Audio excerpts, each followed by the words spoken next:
Yo, welcome back. This is the first video about manifestation. I plan to make a lot of videos about manifestation because there are entire books that I could write about it.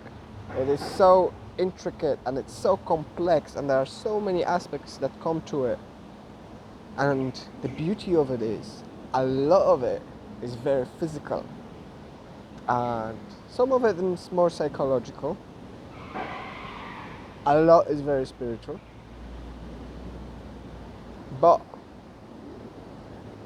it gives me a lot of opportunities to talk, and I love to talk. As you could, if you haven't noticed, my videos are very long every time because I just love to talk, especially about these topics. So, manifestation, what is it? What is manifestation? So, you could describe it as creating your own reality.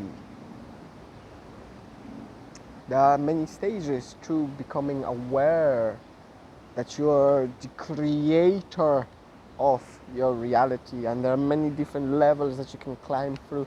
This is what path of mysticism and yogis go through.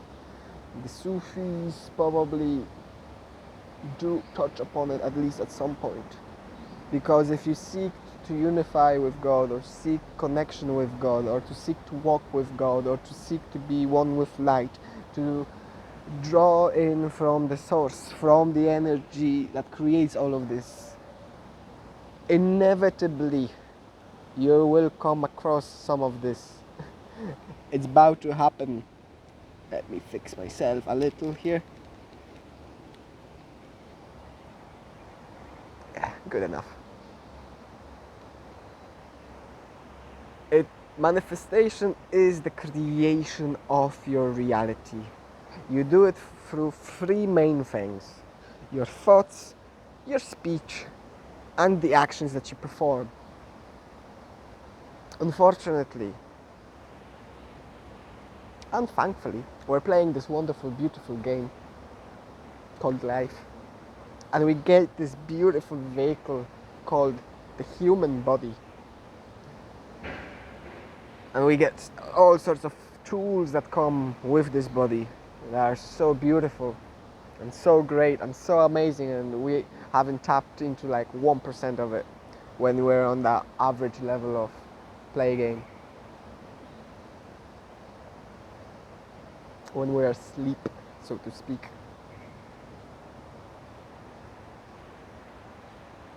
And in this game we choose to see ourselves as not God, and that we're incapable of doing things, and we play on the most basic level.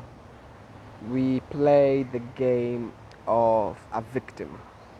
I am a victim. It's not me, it's my genes, it's my environment, it's my sister, it's my family, it's the country that I was born in, it is this, that, and the other. And no matter how many opportunities you present to that person, they will still find a way to not do it, because fears, because obligations that don't even exist, because restrictions that they set upon themselves by choice. And no matter, you could give them $1 million and they will not take it. You just hand them over the box and you say, here, $1 million, and they go, no, I cannot take this, I'm not worthy, I'm not good enough, I am this, that, and the other. And they would just throw it away. They would give it away, you know? They would find all sorts of ways to become upset about the fact that you try to give them the money. Pride comes into this greatly, you know? You think I'm not good enough, you think that this, that the other, you think I can't manage it on my own. I just wanted to give you a present. But the victims always find a way to be a victim, no matter what you do, no matter what you say to them, no matter what type of reason you give them, until they recognize and realize that it is their fault and it is their responsibility to take care of their own life, you cannot help a person like that. At least I believe that. It's like until the person realizes that they are responsible for their own life, and that they're responsible for the good and they're responsible for the evil that happens to them in their life, then sorry, man, it ain't gonna happen, man. It's like, unless they have that, the way they say come to Jesus moment, where they repent and they realize, oh fuck, I fucked up big time, I've been wrong about all of this. Unless they have that moment first, where they realize that there was something that they were doing wrong, and it is their fault now that things are the way they are, I don't think that there is a way. So they have to go and suffer a little more, and until they suffer so much that they realize, oh fuck, yeah, I can't play this anymore. I'm either gonna die or I'm gonna admit that I'm in control of this. And I've met some people in my life that chosen to die over admitting the fact that they have responsibility in their life and they're responsible for their life. They took it all the way to the grave. They were really, really stubborn. Let's just say they really took their game to the max in this lifetime, with sticking to the victim mentality. But once you realize, and if you're watching this video, you most likely realized, and you're starting to make at least some sort of progress on changing your victimhood mentality, first step is you begin by implementing the little changes. You have to become aware that you're choosing. You're choosing everything. I am choosing to sit in this chair outside above a beautiful tree in Singapore. I am choosing to be here recording this video for you to try and give you a better life, so you don't have to suffer as much as I have suffered in my life. That is the choice that I am making consciously. I have chosen to eat breakfast today at 4 a.m. with my friend. I have chosen to go back to sleep after eating the breakfast. It was my choice. I have chosen to get up, do some exercise, and then start making the videos whilst waiting for my steam room to heat up. I have chosen this. I am choosing each and every moment. I am choosing what I will eat. I am choosing what I will think. To choose your thoughts, you first gotta start meditating. You gotta choose to meditate and separate yourself from your thoughts to a degree where you can start choosing your thoughts. Videos on that down the line. But I'm choosing to laugh. I'm choosing to be serious. I'm choosing to be angry. I'm choosing to be passionate about life. I am choosing the emotions that I experience. I'm choosing how I react to the situations that happen to me. I am choosing what I wear. I'm choosing how I walk. I'm choosing how I express myself. I'm choosing all of this.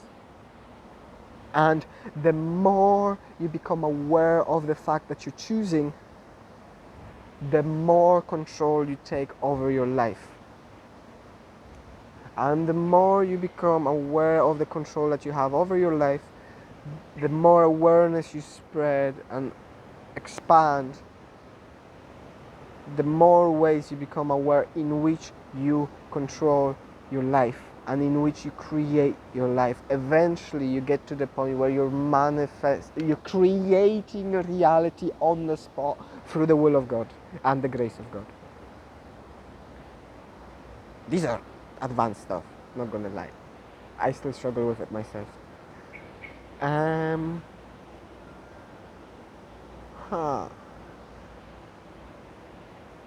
But the creation of reality begins with you starting to choose. And you're choosing to take responsibility is one of these things. Because no one is going to clap for you when you clean up your room. No one is going to clap for you when you take that one extra shower per day. No one is going to clap for you for doing 50 push-ups a day. No one is going to clap for you for choosing to eat healthy food instead of junk. Most likely. And if that's the environment that you find yourself in, and you're still somewhat in a victimhood mentality, you're gonna find that your friends and family are dragging you down because you are in a downward trend and they're in the downward trend. That's why they're within your environment, and this is why they're dragging you down. They're testing your mettle. They're testing if you truly want to change, if you truly want to take responsibility for yourself.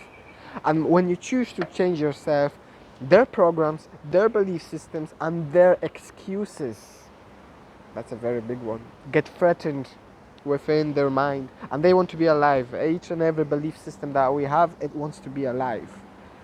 It gets threatened, so they retaliate and they say things to try and put you down without even realizing it. They could be making a joke out of you. They could be making cultural references like, "You're not gonna drink with me? Come on, are we not friends anymore?" Or, "Come on, you gotta try this meat, it's so wonderful. You gotta try this, even though you're fasting, just break the fast, doesn't matter, you can fast tomorrow." No, my friend, there is no tomorrow. There's today, and there's the present moment. And you find yourself in the eternal present now. The tomorrow will never come, the yesterday never was. I am that I am, and I am here in the present moment, manifesting my reality, creating my reality in the present moment by choosing the actions, the thoughts, and the words right now. So for now, I just have a brief overview. I will give you tools and exercises to perform at your will in the convenience of your home later down in future videos.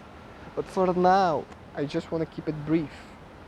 Once you become aware of your choices, you keep expanding and you eventually realize that you can do anything and everything at any given time. You can travel the world without money. You can build a successful business without having any knowledge about the business.